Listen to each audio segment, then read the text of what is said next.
अस्सलाम वालेकुम। मुझे जमील फ़ारूकी कहते हैं। आप मेरा ऑफिशियल यूट्यूब चैनल देख रहे हैं। पाकिस्तान के अंदर एक सियासी हैजान की सी कैफियत है। हर आधे घंटे बाद एक शख्स आता है, प्रेस कॉन्फ्रेंस करके चला जाता है। उसके बाद दूसरा शख्स आ जाता है, वो प्रेस कॉन्फ्रेंस करके चला जाता है। अपोजिशन अपनी जगह पर इंतहाई पुरएतमाद है, अपनी शेडो कैबिनेट दुनिया के सामने रख रही है। आज शहबाज शरीफ साहब ने भी एक प्रेस कॉन्फ्रेंस की, जबकि हुकूमत अपनी जगह पर पुरएतमाद है और वो ये कहती है कि अगले 48 घंटे और उसमें हज़ारों मिनट्स और उसमें कई लाख सेकंड्स और हर सेकंड का एक अलग पीचो खम, तो इसके अंदर कुछ भी हो सकता है। तो जो जो शेरवानियाँ और अचकनें सिलवा के बैठे हैं वो ज़रा अपनी खुशफहमी को कम कर लें, क्योंकि कुछ भी हो सकता है। ये हुकूमत का दावा है। हुकूमत अपोजिशन दोनों आमने सामने हैं। इस सारी सिचुएशन के अंदर अगर कोई फ़ायदा उठा रहा है तो वो गैर मुल्की क़ुव्वतें हैं जिनके ऊपर कॉन्स्पिरेसी का इल्ज़ाम है, और इल्ज़ाम लगा रहा है मुल्क का चीफ़ एग्जीक्यूटिव यानी पाकिस्तान का वज़ीर आज़म यानी वज़ीर आज़म पाकिस्तान इमरान ख़ान। और उसकी एंडोर्समेंट आई है नेशनल सिक्योरिटी कमेटी की जानिब से, जिसमें तमाम सर्विसेज के रिप्रेजेंटेटिव मौजूद होते हैं। और वो एंडोर्स अगर किसी चीज़ को कर दें तो इसका मतलब होता है कि रियासती सतह पर इस सारी बात की एंडोर्समेंट हो गई है। अगले 48 घंटे में क्या हो सकता है ये तो अपनी जगह पर है, लेकिन एक चीज़ आज के दिन की जो सबसे इम्पॉर्टेंट और सबसे बड़ी है वो ये कि KPK के बल्दियाती इंतखाबात के दूसरे मरहले में पाकिस्तान तहरीक इंसाफ ने बड़ा मैदान मारा है।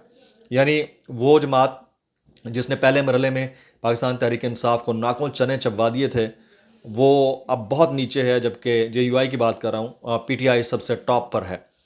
तो जो बयानिया, जो नैरेटिव इमरान खान ने पब्लिक के सामने रखा, उसके सम्राट उनकी प्राइम मिनिस्टरशिप के दौरान ही उनको मिलना शुरू हो गए, यानी लोग इस तरफ आना शुरू हो गए।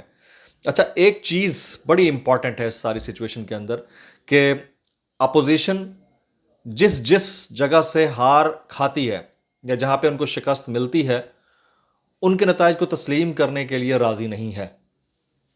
जहाँ तक सवाल है हुकूमत का, तो जहाँ जहाँ ज़िमनी इंतखाबात हुए हुकूमत को शिकस्त हुई। इवन KPK के बल्दियाती इंतखाबात में पहले मरहले में हुकूमत ने बड़ी नाकों चने शिकस्त खाई, और बाद अज़ां उन्होंने इस चीज़ को एडमिट किया कि हमारी पॉलिसीज़ में, लोगों को सेटिस्फाई करने में, उनके मामलात देखने में कहीं कमी कोताही रह गई होगी, जिसकी वजह से हम लोग हारे हैं। तो ये इटसेल्फ बड़ा क्रेडिट होता है कि आप अपनी गलतियों का इदराक रखते हैं, चाहे आप गलतियां दुरुस्त करें ना करें, कम से कम समझने की हद तक। जबकि गवर्नमेंट में भी आप हों, इलेक्शन कमीशन भी ज़ाहिर है कि एक इदारा है मुल्क का, उसके बावजूद अगर ये आप एडमिट करते हैं तो बड़ी बात होती है। लेकिन अपोजिशन की बात जो है देख कर हैरानी होती है।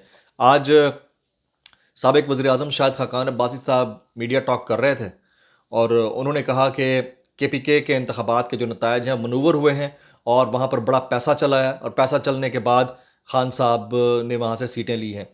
तो हैरत की बात यह है कि जब KPK के अंदर यूनियन काउंसिल और काउंसिल के लेवल पे लोग जीत रहे थे या मेयरशिप के लिए लोग जीत रहे थे, तो उसमें पैसा चला है।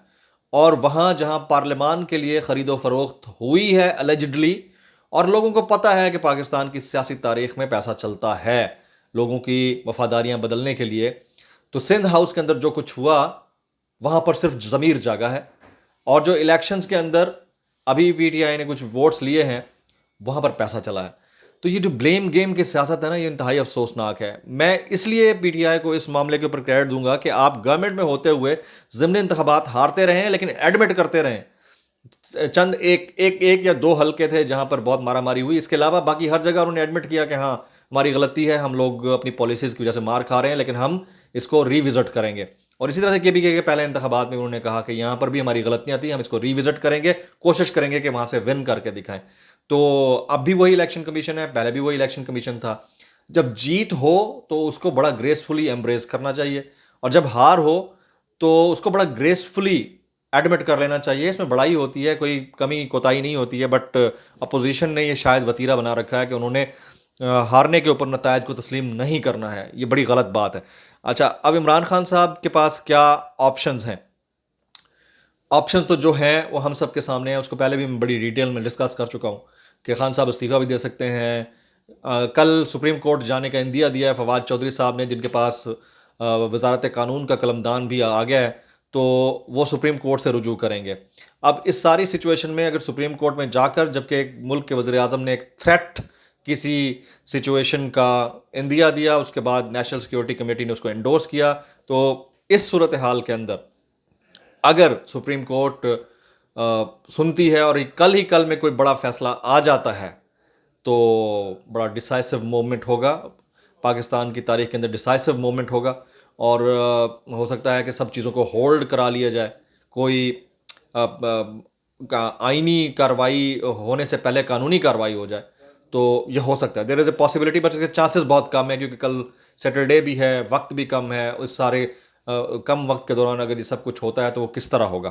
اچھا, دوسری امپورٹنٹ چیز یہ ہے کہ اگر prime minister Pakistan Imran Khan mediate کرنے والے چہروں سے بات کر کے ان سے کہیں کہ ساری سچویشن کو ڈیفیوز کرایا جائے تو وہ بھی ہو سکتا ہے.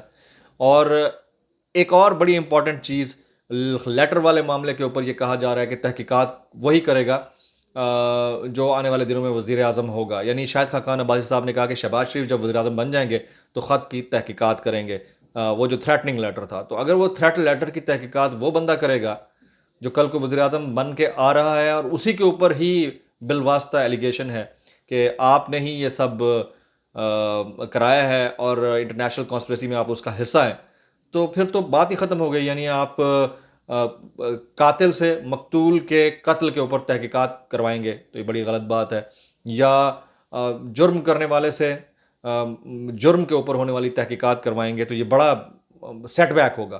تو میرے خیال میں this is the right time and high time for the institutions to think about this, کہ جو کچھ بھی ہوا ہے غلط ہے. اگر آپ کے ملک کا چیف ایگزیکٹو غلط بیانی کر رہا ہے تو آرٹیکل 6 کا مقدمہ کریں اور ان کو اندر کریں یا نظر بند کریں. اور اگر یہ ساری اپوزیشن جماعتیں اس ساری کانسپریسی کے اندر انوالو ہیں تو پھر ان کو ان اپوزیشن جماعتوں کے جو بھی کارندے ہیں جو اس میں انوالو ہیں ان کے خلاف آرٹیکل 6 کے تحت مقدمہ کرنا چاہیے. اب ان کیس تحریک عدم اعتماد کامیاب ہو جاتی ہے تو کیا ہوگا؟ کیا نیا اور پرانا پاکستان مل کر چلیں گے یا پھر وہی پرانا پاکستان؟ تو جو شیڈو کیبنٹ کے نام سامنے آ رہے ہیں اس کے مطابق تو we will be dragged back to the timeline of year 2002 and 2008. یعنی ملک کا پریزیڈنٹ آپ کو جے یو آئی سے ملے گا, ملک کا پرائم منسٹر آپ کو نون لیگ کا ملے گا, ملک کا وزیر دفاع وہ نون لیگ کا ہوگا, وزیر خارجہ پیپلز پارٹی کا ہوگا, پنجاب میں قاف لیگ ہوگی اور سندھ میں ایم کیو ایم ہوگی. تو پھر وہ جو نیریٹو تھا نئے پاکستان کا یا چینج کا, یا یہ کہ ہم پڑھے لکھے لوگوں کو آگے رکھیں گے, کرپٹوں کی کوئی حیثیت یا وقت نہیں ہوگی. گو کہ پاکستان کے اندر کسی کے خلاف کوئی چیز ثابت نہیں ہوئی ہے, لیکن الزامات تو تمام بڑے انسٹیٹیوشنز کی جانب سے اور لوگوں کی جانب سے آن ریکارڈ اور آف دا ریکارڈ انہی لوگوں کے اوپر تھے نا جنہوں نے 40 سال میں اقتدار پایا. صرف خان صاحب, ظاہر ہے خان صاحب کے اوپر بھی ہوں گے ان کے ارد گرد لوگوں کے اوپر, لیکن زیادہ ٹائم تو انہوں نے لیا. تو پھر وہ کیا ہوگا؟ تو کیا نیا اور پرانا پاکستان مل کر چل سکتے ہیں؟ لوگوں نے پوچھا سوال. تو بھائی صاحب یہ اقتدار کی جنگ جو ہوتی ہے نا وہ مل کے چلنے کی ہوتی ہی نہیں ہے. اس میں آپ 2-4 مہینے تو ساتھ چل سکتے ہیں ایک دوسرے کی عزت کر کے, لیکن آپ یہ دیکھ لیں کہ 14 کتے اگر مل کر شیر کا شکار کر لیں تو شیر ہی رہتا ہے, ڈاگز ہی رہتے ہیں. یہ بڑا امپورٹنٹ ہے, ہمیں یہ ریئلائز کرنا ہوگا اور ہمارے جو رسپانسبلز ہیں اسٹیک ہولڈرز ہیں انہیں بھی ریئلائز کرنا ہوگا. عمران خان نائل ہو سکتے ہیں, یس دیر از اے چانس, کیونکہ انہوں نے اسلام آباد ہائی کورٹ کا جو فیصلہ تھا یا حکم تھا کہ کسی طرح کے بھی نیشنل سیکرٹ کو آپ نے ڈسکلوز نہیں کرنا, میرے خیال میں اس کو وائلیٹ کیا کل کی تقریر میں اور کل کے خطاب میں. تو اس میں اگر کہیں پر کوئی بات سیریس لے لی گئی تو ہو سکتا ہے خان صاحب کو بعد ازاں ہاؤس اریسٹ کر لیا جائے یا پھر انہیں باہر ہی نہ نکلنے دیا جائے. ان کی لائف کو ویسے ہی سیکیورٹی تھریٹ ہے تو ریڈ لسٹ میں ہے وہ, اور آج فواد چودھری صاحب نے بھی کہا. تو جو بھی ہو بہرحال اس ملک کے لیے اچھا ہو. آج کے ویلاگ سے اتنا ہی. جمیل فاروقی کو اجازت دیجیے گا.